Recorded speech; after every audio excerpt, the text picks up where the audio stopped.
So I'd like to discuss now the implementation challenges, such as infrastructure, human resources, as Mariana touched on in her opening dialogue, sample collection methods and HTA processes, etc. Dr. Quinones, can I ask you, what infrastructure and human resource needs are required for advancing genomic medicine in Latin America? And does this vary across countries? And perhaps if some of this infrastructure already exists in countries that are of good standard, you could point to those. Oh, if you just come off mute, Dr. Quinones.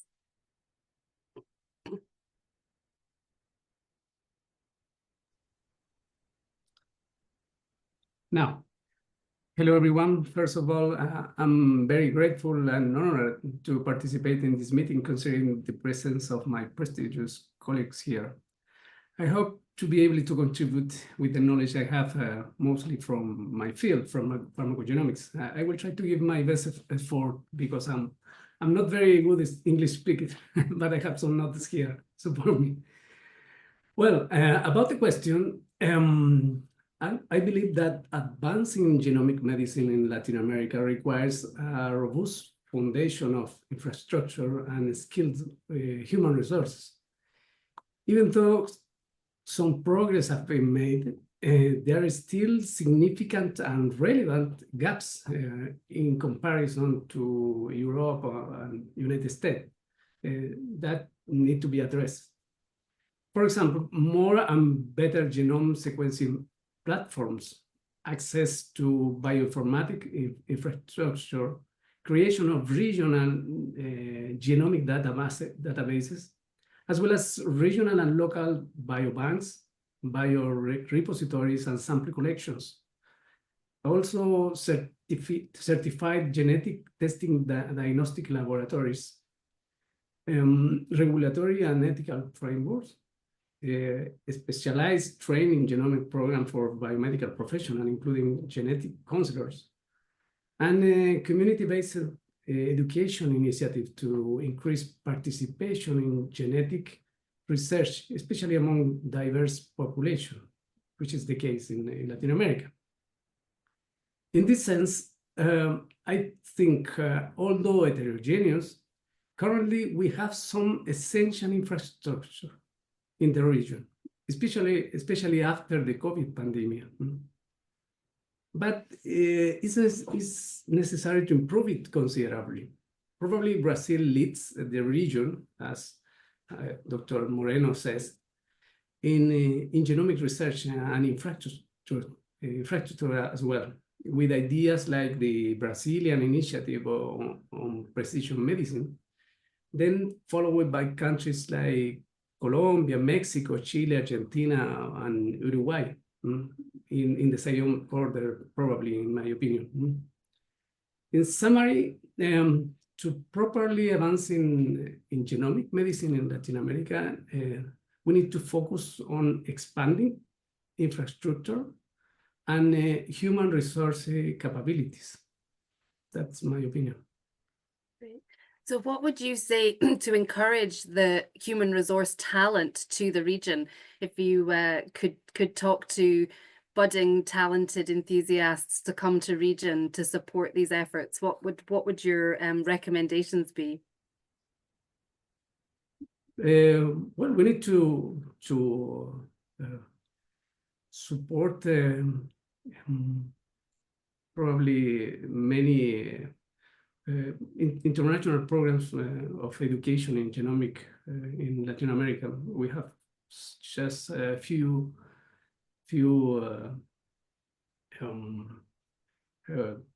courses or opportunities to do it. So. Thank you. And sorry, because I threw in a question there. So thank you for that. Again, Dr. Quinones, the role of multidisciplinary care coordination between testing and treatment protocols in the context of genomic medicine, what's the role of that? And can you tell us of some of the challenges that might be hindering that process?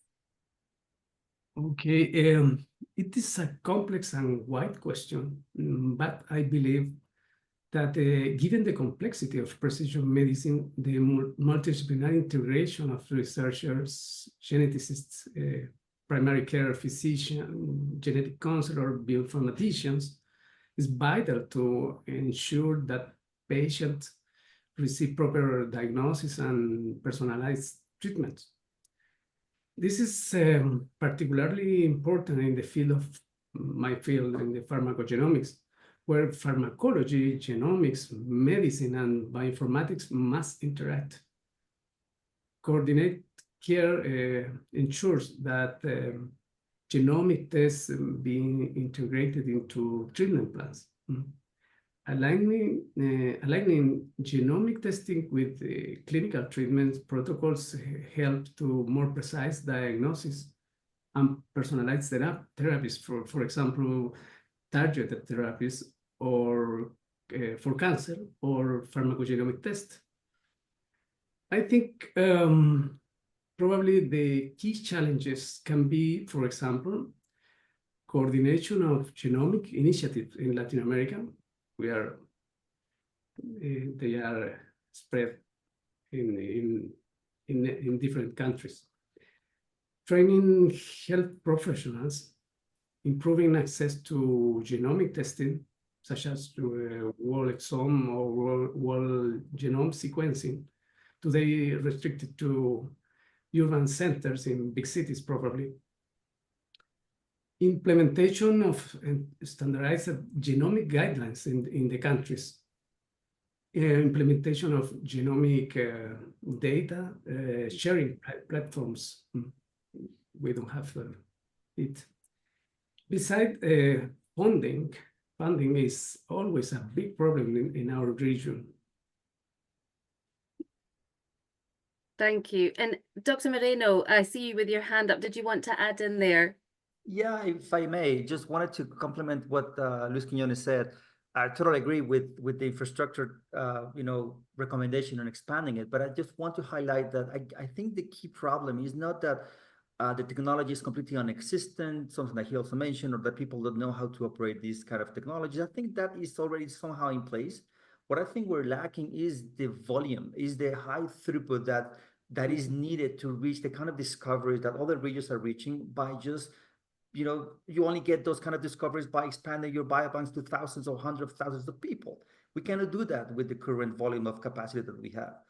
And again, I put the example, maybe Brazil is reaching those numbers much more rapidly than any other country in Latin America. But I think we're not prepared for the volume of data that we need to generate to discover, for example, rare variants that are like only discoverable when you have these kind of bigger data sets. So it's no longer the fact that we don't know how any sequencer operates or technicians. I think we just need the volume of the scale to really advance this to the next step. Yeah, thank you for that. And Dr. Rabel, the relevance of implementing HTA processes that incorporate the assessment of both the clinical utility and cost effectiveness of genomic medicine. What's the relevance of that? And again, can you talk to some of the challenges that you're experiencing?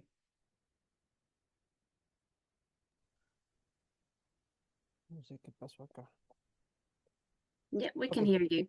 Yeah, sorry. Okay. No, es que I can see for a moment to you. In HTA, we have a lot of things to do. First, we need to make clinical effectiveness evaluation about the different technologies. And we can see many different categories, for say, in some way. Effectivity, security, the cost effectivity, ethical, legal,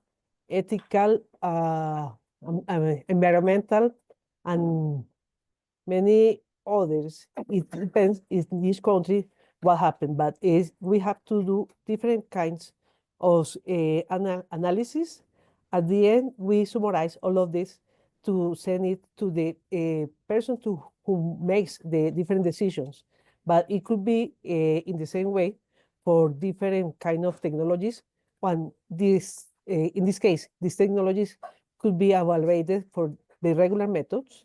Maybe the more difficulty could be in the ethical thing. I feel in the region, in the whole region, could be a very big concern because usually the people who has enough access is the people who has more money and more advantage and in the cities, but the people who is in the rural areas and in the far places, they don't have enough access to this. So we have the same thing for laboratories, diagnosis techs, the genetists, and the people who gives the different kinds of therapies to the inhabitants of our region. Yeah, thank you. Do you find that the appetite for genomics amongst the public, is there enough knowledge, do you think, amongst the population around genetic testing and genetic medicine? Is there still a lot of work to do there? I feel you have to be in some way uneducated people about this. If not, it's difficult to you get enough information to demand the therapies and the diagnosis. So in some way, you need to be illustrated about this. And usually it's for the highest level of the population in quintiles or something like this. And it's a genie problem and is maybe my first concern about this kind of therapies in the region.